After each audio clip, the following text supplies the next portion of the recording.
15 de janeiro de 1947. Los Angeles, Califórnia.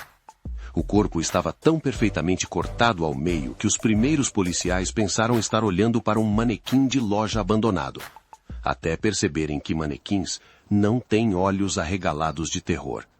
Era uma terça-feira de manhã.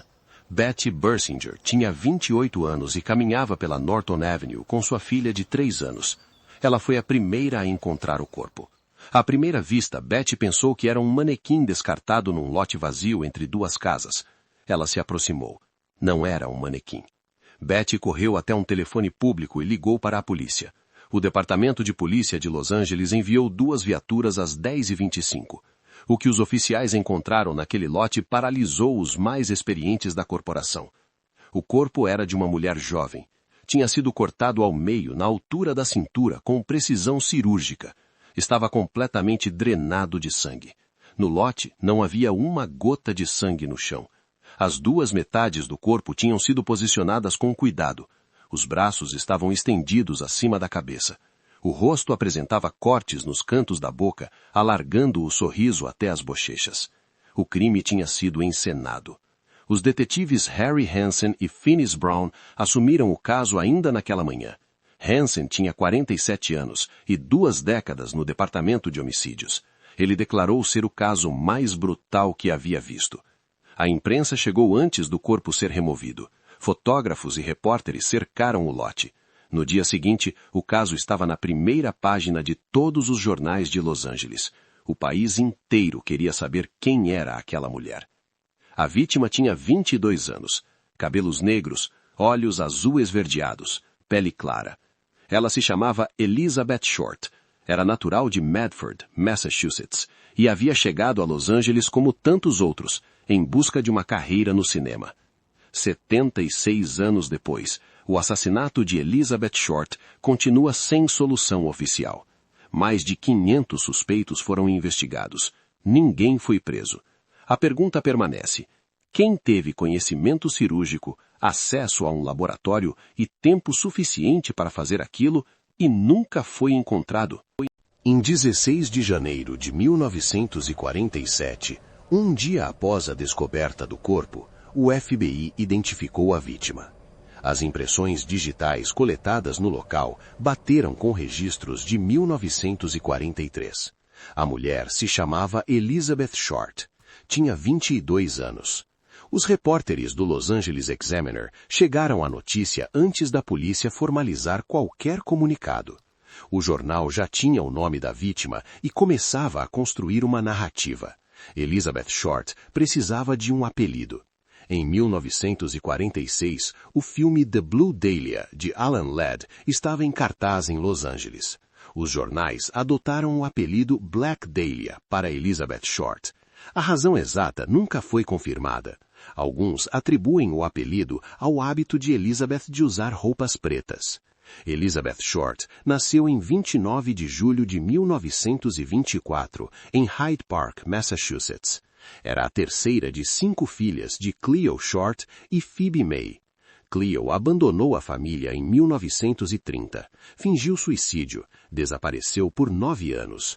Phoebe criou as filhas sozinha durante a Grande Depressão. Elizabeth tinha problemas de saúde desde cedo, bronquite crônica recorrente. Aos 16 anos, ela já passava os invernos na Flórida para fugir do frio de Massachusetts. Lá, começou a trabalhar em bares e lanchonetes. Em 1943, Elizabeth foi para Santa Bárbara, na Califórnia, onde foi presa por consumo de álcool sendo menor de idade. A polícia local a mandou de volta para Massachusetts. Ela voltou para a Califórnia pouco depois. Hollywood era o destino. Elizabeth nunca conseguiu trabalho como atriz. Sobrevivia dependendo de homens que conhecia em bares e restaurantes. Mentiu sobre ter um namorado piloto morto na guerra para obter simpatia. Usou vários nomes falsos, mudava de endereço constantemente.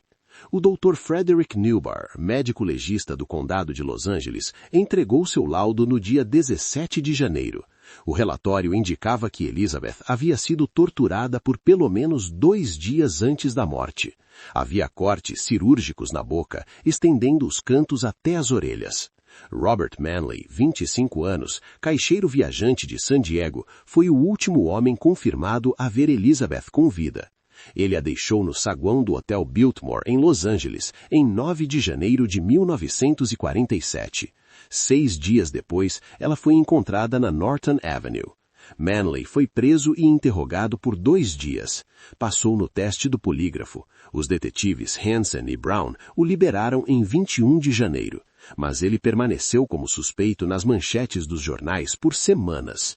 Em 24 de janeiro de 1947, o Los Angeles Examiner recebeu um pacote pelo correio. Dentro havia o cartão de identidade de Elizabeth Short, fotografias, cartões de visita e um caderno de endereços com o nome Mark Hansen na capa. Uma nota dizia: "Aqui estão os pertences da Dália Negra." Mark Hansen era dono de 2 casas noturnas em Hollywood. Elizabeth havia vivido em sua casa na Carlos Avenue em 1946. Hansen foi interrogado várias vezes. Nunca foi indiciado. Seu nome no caderno de endereços nunca foi explicado completamente. Nas 4 semanas seguintes à descoberta do corpo, mais de 50 pessoas confessaram o assassinato de Elizabeth Short. Nenhuma confissão resistiu à verificação básica. A polícia continuava sem pistas sólidas. O caso entrava em colapso sob o peso do próprio circo midiático. O Dr. Frederick Newbar conduziu a autópsia no dia 16 de janeiro de 1947. O relatório tinha 27 páginas.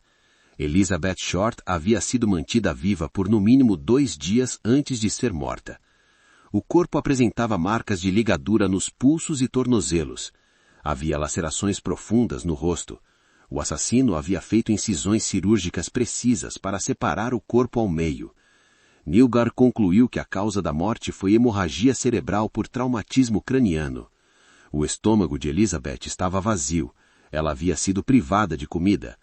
O relatório indicava conhecimento anatômico avançado. A secção do corpo havia sido feita na 3ª e 4ª vértebras lombares.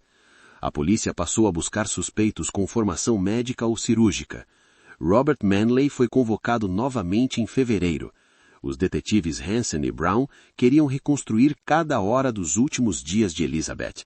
Manley descreveu o Hotel Biltmore, a mala, o último adeus. Manley disse que Elizabeth parecia nervosa no Biltmore. Ela mencionou que esperava encontrar alguém. Ele não soube dizer quem. Manley passou em 2 testes de polígrafo. Os investigadores o retiraram da lista de suspeitos primários, mas o nome dele permaneceu nos arquivos por meses. Mark Hansen foi interrogado 3 vezes entre janeiro e março de 1947. Ele confirmou que Elizabeth havia morado em sua casa na Carrollwood Drive. Negou qualquer envolvimento no crime.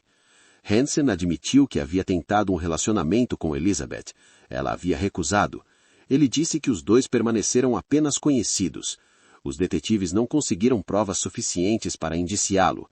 Em 24 de janeiro, um segundo pacote chegou ao Los Angeles Examiner. Continha fotografias de Elizabeth, cartas e um caderno de endereços com 75 nomes. A polícia contactou cada pessoa na lista. O caderno pertencia a Mark Hansen. O nome dele estava na capa. A polícia voltou a interrogá-lo. Hansen alegou que Elizabeth havia levado o caderno sem permissão. Entre janeiro e junho de 1947, mais de 150 suspeitos foram formalmente interrogados pelo LAPD. Médicos, dentistas, militares, conhecidos de Elizabeth. Nenhuma acusação foi formalizada. Os detetives Hansen e Brown revisaram centenas de depoimentos. A investigação consumiu mais de 3.500 horas de trabalho policial nos primeiros 6 meses. Nenhuma pista levou a uma conclusão definitiva. Em julho de 1947, o caso foi arquivado como inativo pelo LAPD. O assassino de Elizabeth Short nunca foi identificado oficialmente. O caso permanece aberto até hoje. Em 21 de janeiro de 1947, o Los Angeles Examiner publicou a primeira matéria usando o apelido Black Dahlia. O nome foi criado por repórteres do jornal, inspirado no filme The Blue Dahlia, lançado no ano anterior. Elizabeth Short virou personagem antes de virar vítima. Aggie Underwood, repórter do Los Angeles Herald Express, cobriu o caso com mais agressividade do que qualquer colega. Ela entrevistou suspeitos, familiares e testemunhas. Seus artigos vendiam dezenas de milhares de exemplares por dia. Os jornais ofereceram recompensas em dinheiro por informações sobre o assassino. Leitores enviaram cartas às redações em massa. Alguns diziam saber quem era o culpado. Outros diziam ser o próprio assassino. Na primeira semana de fevereiro de 1947, um homem entrou na Delegacia Central de Los Angeles e confessou o assassinato. Os detetives o interrogaram por horas. Ele não sabia nenhum detalhe que não fosse público. Era a primeira confissão falsa. Ao longo dos meses seguintes, mais de 50 pessoas confessaram o assassinato de Elizabeth Short. Nenhuma delas tinha conhecimento de detalhes não publicados. O LAPD descartou todas as confissões. O padrão se repetia sem exceção. Os psiquiatras chamaram o fenômeno de confissão patológica. Pessoas sem envolvimento algum buscavam atenção ou castigo. O assassinato de Elizabeth Short se tornou um espelho de perturbações coletivas.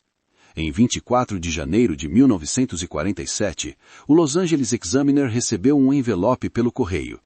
Dentro estavam o cartão de identidade de Elizabeth Short, seu cartão de visitas e fotografias pessoais. Uma nota colada de letras recortadas dizia: "Aqui estão os pertences da Dália Negra." O perito do LAPD examinou o envelope. As bordas tinham sido limpas com gasolina. As impressões digitais foram apagadas antes do envio. Quem enviou sabia como eliminar evidências.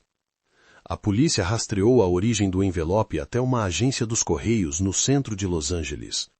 Nenhuma testemunha se lembrava de quem o havia depositado. O remetente não foi identificado. Phoebe May Short, mãe de Elizabeth, soube da morte da filha pelos jornais. O Examiner ligou para ela fingindo que Elizabeth havia ganho uma herança. A confirmação veio segundos depois. O jornal publicou a reação dela na manhã seguinte. O detetive Harry Hansen considerou a manobra do jornal uma obstrução à investigação. Dados sensíveis chegavam ao público antes de chegar à polícia. A relação entre o LAPD e a imprensa deteriorou durante toda a apuração. O caso gerou mais cobertura jornalística do que qualquer outro crime em Los Angeles até aquele momento. Mais de 400 matérias foram publicadas nos primeiros 30 dias.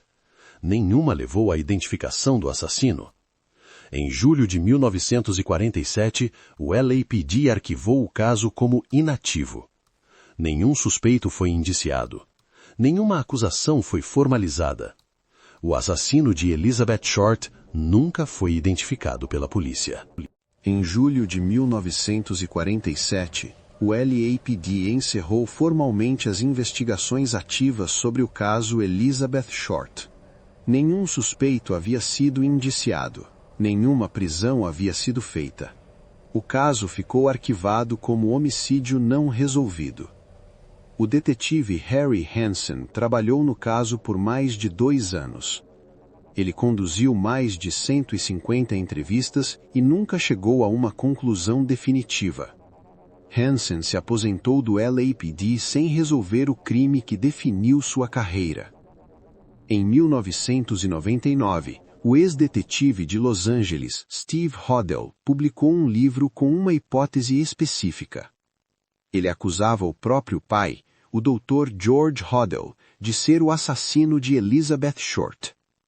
O Dr. George Hodel era médico renomado em Los Angeles em 1947.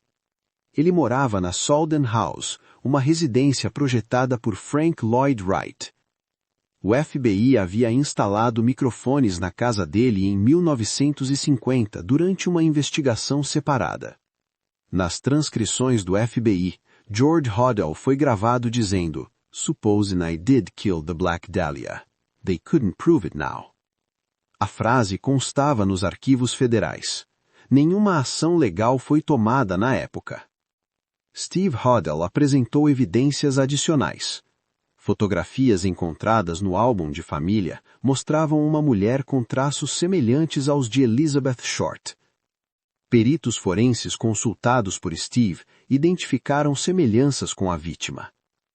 O LAPD nunca reabriu o caso formalmente. George Hodel não era o único suspeito. Ao longo de décadas, mais de 500 nomes foram associados ao caso. Entre eles, Walter Bailey, um cirurgiano que morava a um quartão do local onde o corpo foi encontrado, e Leslie Dillon, um aspirante a roteirista interrogado pelo FBI em 1948. O caso Elizabeth Short gerou mais de 60 livros publicados entre 1947 e 2023. Tornou-se tema de filmes, séries e podcasts. Em 2006, o diretor Brian De Palma lançou o filme A Dália Negra, baseado no romance de James Ellroy. O crime permanece um ponto de referência cultural nos Estados Unidos. Elizabeth Short chegou a Los Angeles em 1946 com 21 anos. Ela queria trabalhar no cinema. Nunca conseguiu uma audição formal.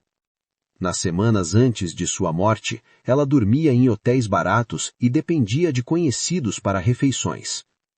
Phoebe Short, mãe de Elizabeth, soube da morte da filha por um repórter que ligou fingindo ser representante de uma seguradora. Ela nunca recebeu uma comunicação oficial antes disso. Phoebe morreu em 1981 sem saber o nome do assassino. Elizabeth Short veio a Hollywood sonhando com as luzes dos holofotes.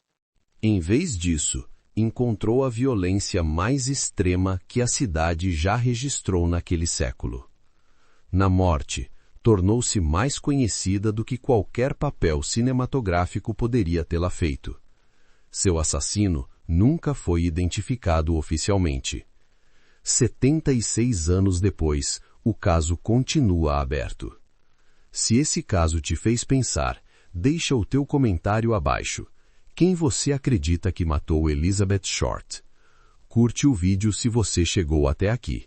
Se inscreve no canal para acompanhar os próximos casos. Novos episódios toda semana.